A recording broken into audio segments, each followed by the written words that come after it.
Hello दोस्तों।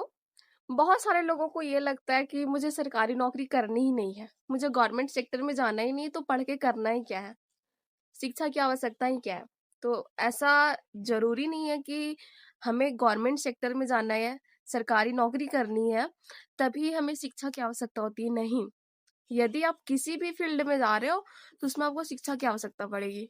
For example, यदि कृषि क्षेत्र में भी जाना चाह रहे हो ना, तो कृषि को बेहतर तरीके से करने के लिए आपको एजुकेशन की आवश्यकता पड़ेगी। फॉर एग्जाम्पल के तौर पे मैं बताना चाहूंगी, अगर ये अवधारणाएं लेके चलते कि किसान को या खेती करने के लिए शिक्षा की आवश्यकता नहीं होती, तो आज जो इतने आधुनिक तकनीक आ चुके हैं कृषि सेक्टर में, फॉर एग्जाम्पल के तौर पे भी धान की कटाई चल रही है, तो धान की कटाई के लिए मशीन आ चुकी है। धान की बुआई होती है तो धान की बुआई के लिए मशीन आ चुकी है।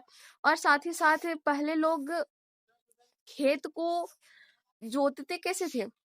पहले बैलों के द्वारा जोता जाता था, लेकिन उसके लिए भी मशीन आ चुकी है। आधुनिक उपकरणों का उपयोग किया जा रहा है। तो ये अवधारणाएं को थोड़ा हटाइए। बहुत से लोगों में ये अवधारणाएं होती है कि नौकरी करनी ही नहीं है तो फिर शिक्षा की आवश्यकता क्यों है। हर क्षेत्र में शिक्षा की आवश्यकता है, चाहे आप बिजनेस बिजनेस सेक्टर उठा लो, कृषि क्षेत्र उठा लो, या फिर एक नॉर्मल सा कुछ भी आप करना चाह रहे हो, तो उसके लिए आपको एजुकेशन की आवश्यकता पड़ती है।